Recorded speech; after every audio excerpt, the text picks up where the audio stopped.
Hello guys, आज हम लोग बात करेंगे एक बहुत ही इम्पोर्टेंट टॉपिक पे, जो कि है डिवोर्स। जो आज के टाइम में हर घर की कहानी है। और हमारे साथ है हाई कोर्ट के वकील अ, अब्दुल रशीद।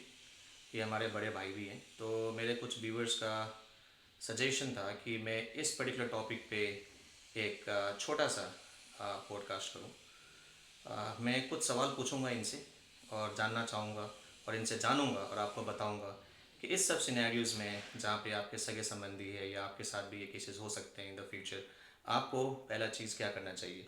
तो sir, welcome to the show. जो पहला सवाल है हमारे व्यूवर्स के लिए ये है कि अगर कोई हस्बैंड या वाइफ डिवोर्स के लिए सोच रहे हैं, तो इस चीज़ को उनको आगे प्रोसीड करना चाहिए या उनको म्यूचुअली अंडरस्टैंड करके इस चीज़ को आपस में समझने की कोशिश करनी चाहिए। First of all thank you for having me here. इसका आंसर ये होना चाहिए कि अगर if someone is willing to get divorce and अगर उन लोग के बीच में नहीं बन पाती है तो बेस्ट ऑप्शन इज़ कि आप लोग म्यूचुअल डिवोर्स लो। अगर कंटेस्टेड डिवोर्स पे जाओगे then it will take almost 7 to 8 years minimum.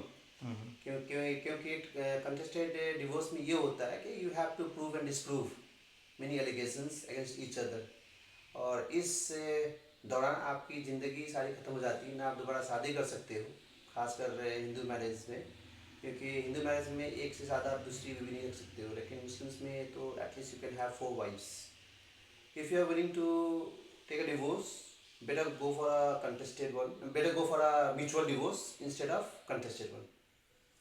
तो इसका ये मतलब है कि अगर कोई भी हमारी बहनें, फ्रेंड्स या नो कोई भी सोच रहे हैं इस फेज से गुजरने के लिए, तो बेस्ट ऑप्शन है कि आप आपस में ही सहमति से इस चीज़ को आगे प्रोसीड करो। अगर आप कोर्ट कचहरी के मामलों में फंसते हो तो ये एक टाइम कंज्यूमिंग प्रोसेस है। अच्छा, तो दूसरा सवाल है सर, इसमें ये सवाल है कि नॉर्मली हम लोग देखते हैं कि चाहे लड़की साइड से हो या लड़का साइड से हो, जिसको भी डिवोर्स चाहिए, वो जो पहला चीज़ वो लोग करते हैं वो जाके अपने लोकल पुलिस थाने में जाके रिपोर्ट सबमिट करते हैं। खासकर हम लोगों ने देखा हुआ है लड़की के साइड से, जैसे कि वो लोग फेक केसेस बना देते हैं कि भाई मेरे को दहेज के लिए उत्पीड़न किया या मेरे पे डोमेस्टिक वायलेंस किया। इस सिचुएशन में अगर किसी इंसान को या किसी मर्द को पुलिस स्टेशन से कॉल आए, तो उस सिचुएशन में उस इंसान को क्या करना चाहिए? या सीधा पुलिस स्टेशन में जाना चाहिए या उसको उसी टाइम ही किसी लॉयर का असिस्टेंस लेके फिर पुलिस स्टेशन जाना चाहिए? This is a very important question. There is a very landmark judgment by the Supreme Court of India, Lalita Kumari versus state of Uttar Pradesh 2013, जिसमें सुप्रीम कोर्ट ने ये कहा है कि जब भी कॉग्निजेबल ऑफेंस से रिलेटेड कोई भी एफआईआर दर्ज करने या कंप्लेंट करने पुलिस स्टेशन जाता है, then police officer do not have any option than to registering an FIR if it is a cognizable offense। there is a section 498A IPC जो उसमें नॉर्मली डोमेस्टिक वायलेंस से related जो cases file करने लड़के जाती थी अपने husband और इन लॉज के अगेंस्ट, तो they are some exceptions in this judgement of Lalita Kumari, जहाँ पे सुप्रीम कोर्ट ने ये कहा है कि जब ऐसे मैटर्स आते हैं पुलिस स्टेशन में तो वो पहले एफआईआर दर्ज नहीं करेंगे, पहले वो इन्वेस्टिगेट करेंगे और मामले के तह तक जाएंगे। फिर अगर लगे कि हाँ ये ऑफेंस हुआ है तो फिर वो एफआईआर दर्ज करेंगे। सेकेंडली, जो भी ऑफेंस 7 साल की जिसकी पनिशमेंट हो, पुलिस उसमें आपको अरेस्ट नहीं करेगी।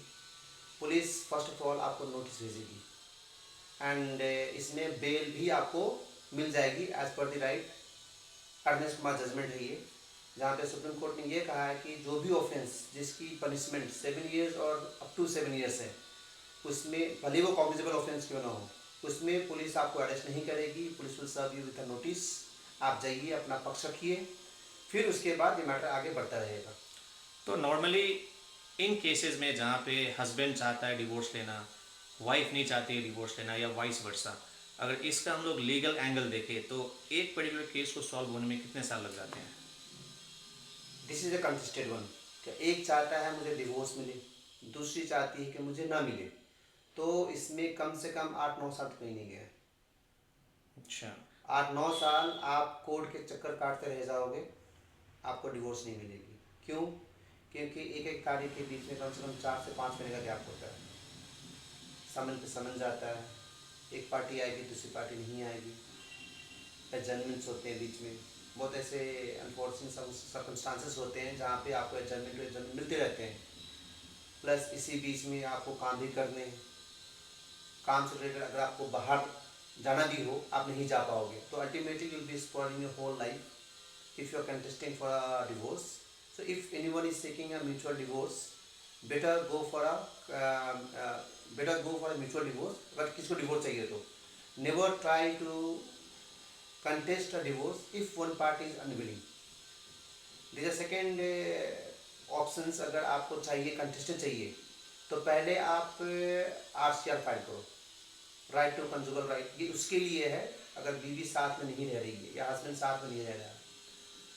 कोर्ट के थ्रू कोर्ट अगले पार्टी को निर्देश देगी कि आप अपने वाइफ या हस्बैंड के साथ रहो to fulfil your matrimonial obligations.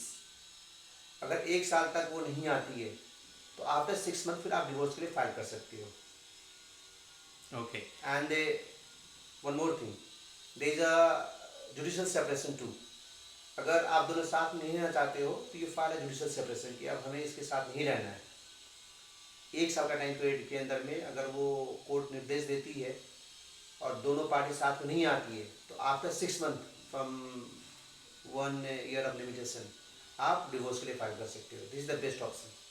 तो नॉर्मली अगर ऐसा सिनेरियोज आजकल बहुत कॉमन है कि जिसकी शादी हो गई है, हम लोग नॉर्मली देखते हैं कि जिसकी वाइफ होती है वो आ, बिना बताए हुए अपने हस्बैंड को सालों साल मायके में पड़ी रहती है, और ये एक मेंटल टॉर्चर का काम करता है किसी भी मर्द के ऊपर।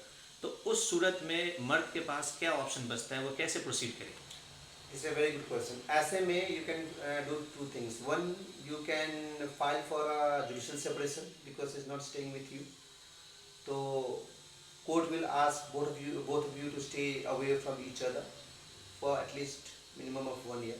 उस 1 साल के दौरान अगर आप दोनों के बीच में कोई कोविशन नहीं होती है, दोनों साथ में आकर नहीं रहते हो, तो after the limitation of 1 year आप 6 महीने के अंदर में आप फिर डिवोर्स फाइल कर सकते हैं। फिर यहाँ पे कोर्ट ये देखती है कि दोनों दूसरे के साथ रहना मीन कोशिश की लेकिन नहीं है, तो अब इन दोनों का रहना मतलब पॉसिबल नहीं है, तो ऐसे में डिवोर्स देना ही ज़्यादा बढ़िया ऑप्शन है। Directly don't go for a divorce, either you file a judicial separation first और either you file a RCR, right to conjugal right. और अगर हस्बैंड वाइफ दोनों ही म्यूचुअली रेडी है तो फास्ट ट्रैक कोर्ट में कितनी जल्दी डिवोर्स हो सकता 2 महीने में हो जाएंगे। है? ओके।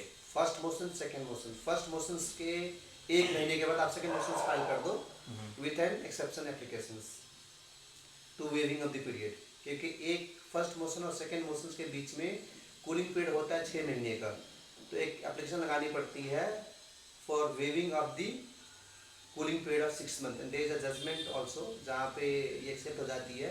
तो after filing the first motion and decree on the first motion to file a second motion, 1 महीने के बाद आप सेकंड मोशन फाइल कर दो, तो 2 महीने के अंदर में आपका म्यूचुअल डिवोर्स हो जाएगा। 2 महीने के अंदर में ना आप उसके वाइफ रहोगे ना उसका हस्बैंड रहोगे। तो गाइज आपने देखा कि ये कुछ पॉइंटर्स थे डिवोर्स के लिए, जो बहुत सारे लोग इसमें कंफ्यूज होते हैं कि अगर डिवोर्स के लिए, हालांकि अच्छी चीज़ नहीं मानता मैं इस चीज़ को, लेकिन कोई भी हमारे भाई बहन इस चीज़ से काफ़ी ही प्रेशराइज्ड है, तो ये सब लीगल ऑप्शंस आपको पता होना चाहिए। And most importantly guys, let me also make a note out here that divorce is actually not a good thing, because when you tie a knot with someone specifically to get engaged into that marriage platform, and after staying for a few years, if you're deciding to separate your paths ways, I think it's not only that particular person who have to bear the consequences, but also the family who are associated with it. So if you're thinking about it, if you're making up your mind to proceed with it, I would suggest you think 1,000 times before you come to a conclusion. Thank you so much for watching, and you stay connected. I'm going to come up with more vlogs. Thank you.